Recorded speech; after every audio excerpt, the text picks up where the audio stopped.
I've aged like 10 years since I last watched Euphoria. Yeah, I didn't remember anything. We catch up with Rue. She's a drug mule. We see her, actually on the job. And then Nate, he took over his dad's company. And Cassie, she's now the trophy wife. How's it feel?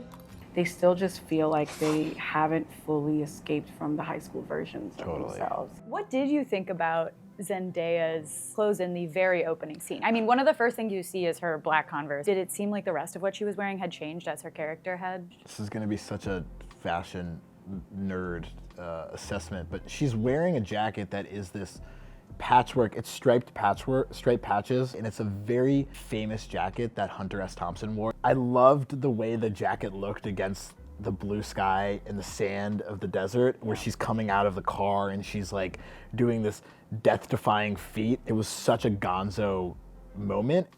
Nate is driving a Cybertruck. Yes, he is. Well, I knew Callie was gonna see us on a Cybertruck. That was inevitable.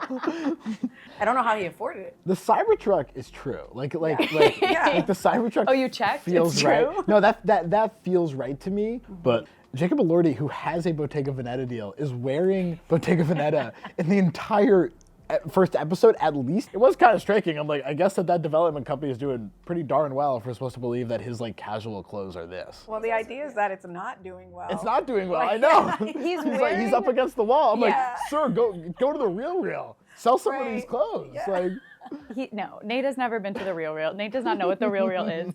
it felt different aesthetically to me this season a little bit. This is clearly just like a riff on the Western.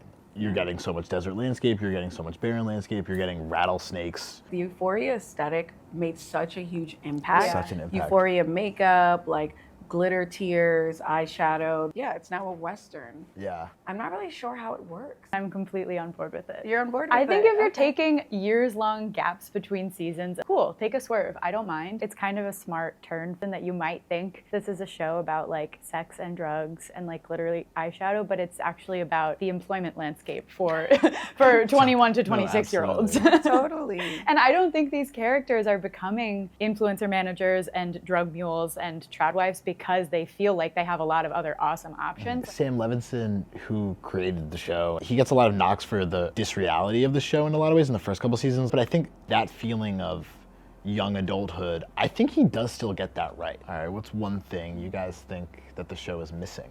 Jules. We only watched the first episode, but I miss Jules. That's where I think we're gonna get so much of the fashion and of like what looks like really interesting clothes. But I do wonder if that shagginess, that rawness won't be there this season.